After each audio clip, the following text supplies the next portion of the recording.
उसको मैंने दिखा दिया कि भाई मान लिया ये वास्तविक पथ तय करके वस्तु गई थी। आगे बात करते हैं। अब आपसे अगर कोई सवाल पूछे कि इस प्रारंभिक स्थिति और इस अंतिम स्थिति, प्रारंभिक स्थिति से अंतिम स्थिति तक सबसे छोटा रास्ता कौन सा है? सवाल समझ में आया कि प्रारंभिक स्थिति से अंतिम स्थिति तक सबसे छोटा रास्ता कौन सा है? तो आपके दिमाग में ये आएगा कि यहां से यहां तक सबसे छोटा रास्ता ये वाला है।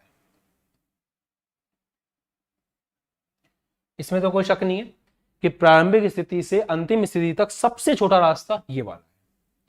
तो सबसे छोटे रास्ते को अपन लोग किसका नाम देंगे? सबसे छोटे रास्ते को अपन बोलेंगे लघुत्तम पथ। लघुत्तम, इससे छोटा कुछ हो नहीं सकता। लघुत्तम पथ, इसको कहा जाता है इंग्लिश में शॉर्टेस्ट पाथ। शॉर्टेस्ट पाथ, और इसको कहा जाता है रियल पाथ। तो दो हैं, एक है शॉर्टेस्ट पाथ, एक है रियल पाथ। अब बात को समझिए। अब अपन आ गए हैं दूरी विस्थापन को समझने के लिए। जो भरपूर भूमिका है वो हमने बना ली। अब आप दूरी विस्थापन को पहचानना शुरू कर सकते हैं। किसी वस्तु की प्रारंभिक स्थिति से अंतिम स्थिति के बीच में जो वास्तविक पथ है उसकी लंबाई को हम लोग दूरी कहते हैं। मतलब वस्तु जैसे जैसे जहां जहां जिस रास्ते को तय करती हुई पहुंची है उस रास्ते की जो लंबाई है उसको हम दूरी बोलेंगे। और प्रारंभिक स्थिति और अंतिम स्थिति के बीच में सबसे छोटा रास्ता जो है, सबसे छोटा रास्ता, उसको हम लोग जो है विस्थापन बोलेंगे। तो डिस्टेंस का मतलब हो गया, दूरी को बोलते हैं इंग्लिश में डिस्टेंस।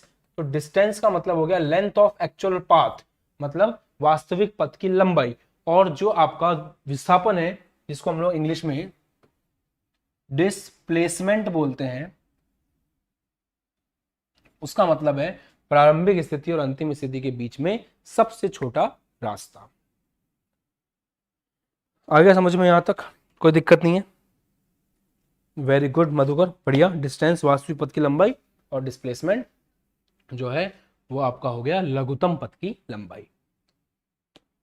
क्रिस्टल क्लियर ना? कोई कंफ्यूजन नहीं, कोई मिलावट नहीं है, बढ़िया समझ में आ गया। आगे बढ़ते हैं।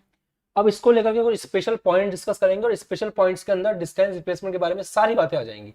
पॉइंट नंबर 1 के बारे में विचार करते हैं। मेरा सवाल आपसे यह है कि विस्थापन बड़ा होता है या दूरी बड़ी होती है? तो मेरे हिसाब से इस सवाल में एक चीज तो क्लियर है कि सबसे छोटे रास्ते को विस्थापन बोलते हैं, तो विस्थापन ही छोटा होगा। और दूरी है वास्तविक पथ की लंबाई, तो दूरी बड़ी होगी। ठीक है, तो विस्थापन जो है, ये बात समझ में आई कि विस्थापन छोटा होता है और दूरी जो है आपकी वो बड़ी होती है। ये तो डायरेक्ट दिख रहा है, समझ में भी आ जाता है आसानी से। सवाल ही पैदा होता है अब इसके बाद कि दोनों में से बड़ा कौन है? वो तो क्लियर हो गया, बट दोनों बराबर हो सकते हैं क्या? बराबर हो सकते हैं क्या? सोचते हैं इस बारे में। जैसे मान लो ये वस्तु की प्रारंभिक स्थिति है xi और ये वस्तु की अंतिम स्थिति है xf। आपकी वस्तु ने क्या किया? चलना शुरू किया, और जब आपकी वस्तु ने चलना शुरू किया तो वो इस रास्ते के ऊपर गई, सीधे रास्ते के ऊपर। दोनों को मिलाने वाली सीधी रेखा जो है उसी रास्ते के ऊपर चल करके गई। तो अगर आपकी वस्तु xi से xf तक, प्रारंभिक स्थिति से अंतिम स्थिति तक इस रास्ते पे चल के गई, तो इसका मतलब यही रास्ता इसका वास्तविक पथ है, मतलब यही इसका दूरी है, और यही रास्ता जो है इसका विस्थापन भी है, क्योंकि किस्मत की बात है यही रास्ता सबसे छोटा रास्ता भी है। तो अगर कोई वस्तु प्रारंभिक स्थिति से अंतिम स्थिति पर जा रही है और सबसे छोटे रास्ते को तय करती है, इसका मतलब उसका दूरी और विस्थापन बराबर होंगे। एक पॉइंट तो ये समझ में आता है। फिर अगर कोई आपसे पूछे कि यार एक बात बताओ, एक पॉइंट मैंने आपको दिया पॉइंट नंबर 1 और एक पॉइंट मैंने आपको दिया पॉइंट नंबर 2, इन दोनों पॉइंट्स के बीच में सबसे छोटा रास्ता कौन सा होगा? तो थोड़ा बहुत दिमाग लगाते आप बोलोगे कि इन दोनों को मिलाने वाली जो सीधी रेखा है वही इन दोनों के बीच में सबसे छोटे रास्ते को प्रदर्शित करती है। पॉइंट 1 को लो, पॉइंट 2 को लो, उनको डायरेक्ट एक लाइन से जोड़ दो, तो एक लाइन से जोड़ने पर जो रेखा आ रही है वही इन दोनों के बीच में सबसे छोटे रास्ते को प्रदर्शित कर रही है। एक रेखा के ऊपर अगर एक वस्तु चल रही है, अगर एक वस्तु सीधी रेखा के ऊपर चल रही है, एक वस्तु सरल रेखीय गति कर रही है, सीधी रेखा पर चल रही है, तो ऐसे केस में उसका दूरी और विस्थापन बराबर होगा, क्योंकि उसका वास्तविक पथ भी वही है, वास्तविक पथ भी वही है और उसका सबसे छोटा रास्ता लघुत्तम पथ भी वही है, कोई दिक्कत नहीं है। तो मतलब अगर कोई वस्तु सीधे चलती है, अगर कोई वस्तु एक विमीय गति नहीं बोलूंगा, सरल रेखीय गति करती है, तो ऐसे केस में दूरी और विस्थापन जो है वो बराबर होंगे। अगर कोई वस्तु सीधी रेखा में चले तो उसका दूरी और विस्थापन बराबर होगा, क्योंकि जो उसका सबसे छोटा रास्ता होगा वही उसका वास्तविक पथ भी होगा। एक बात तो ये, यहां पर एक पॉइंट टू रिमेंबर है, पीटीआर। जहां जहां भी मैं पीटीआर लिखूं, आप लोग नोट्स में वहां पे पीटीआर लिख लेना, ताकि जब कभी भी आप रिवीजन कर रहे हो तो ये आपके काम आएगा। पीटीआर का मतलब है पॉइंट टू रिमेंबर। तो पॉइंट टू रिमेंबर का मतलब है पीटीआर, वो पॉइंट जो हमें याद रखने हैं। वो पॉइंट क्या है सुनिए। अभी आपने आधा कच्चा ज्ञान लिया, और कच्चा ज्ञान बहुत नुकसान देता है। जैसे कच्चा खाना खाने से पेट दर्द होता है, वैसे कच्चा ज्ञान लेने से थोड़ी तकलीफ होती है एग्जाम के अंदर। सुनिए, पूरा ज्ञान सुनिए। एक वस्तु सीधी रेखा में चल रही है, उसकी प्रारंभिक स्थिति 1 है, अंतिम स्थिति 2 है। ये मान लो बीच की दूरी 5 मीटर है। तो अब आप मुझे बताएं दूरी कितनी है, तो आप बोलेंगे हाँ सर दूरी भी 5 मीटर है, विस्थापन भी 5 मीटर है। मतलब जितनी दूरी है उतना ही विस्थापन है, कोई चिंता की बात नहीं है, दोनों बराबर है। सरल रेखीय गति, सीधी रेखा में चल रही है, सीधी रेखा में गति, सीधी रेखा में गति। अब यहां पे कहानी में ट्विस्ट डालते हैं। मान लो वस्तु आपकी ऐसे गई, सीधी रेखा में गति, उसके बाद ऐसे गई, सीधी रेखा में गति। अब मैंने आपसे पूछा ये दूरी 4 मीटर है, ये दूरी 3 मीटर है। अब मुझे बताओ दूरी कितनी है और विस्थापन कितनी है? 1 2 3।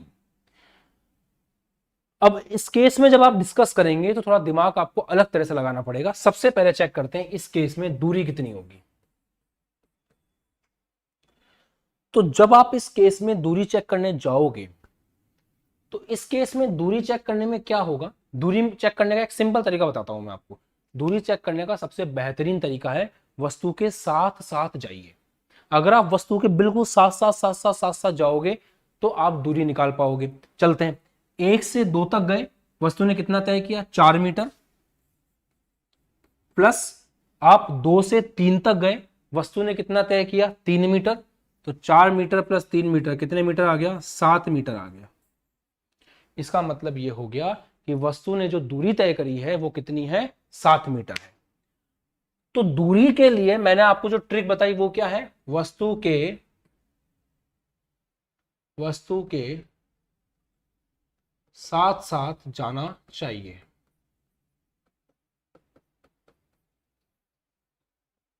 अगर आप वस्तु के साथ साथ जाएंगे तो आपकी दूरी जो है वो आप निकाल लेंगे। अब आता है विस्थापन। विस्थापन निकालने के लिए क्या करना चाहिए वो समझिए। विस्थापन के लिए बहुत सीधी सीधी ट्रिक बता रहा हूं, एकदम क्वेश्चन हो जाएगा।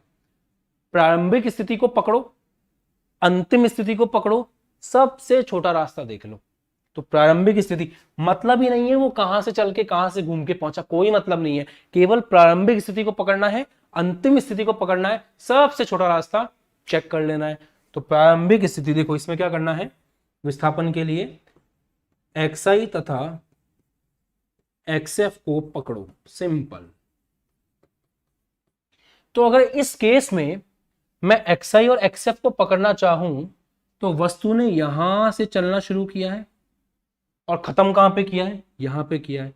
तो सबसे छोटा रास्ता ये मेरे लिए xi हो गया, ये मेरे लिए xf हो गया। इससे मुझे कोई मतलब नहीं है, कोई मतलब नहीं, बिल्कुल मतलब नहीं है उससे। मुझे केवल प्रारंभिक स्थिति से अंतिम स्थिति के बीच का सबसे छोटा रास्ता चाहिए, और जो मैंने अब बनाया है वो होगा मेरा विस्थापन।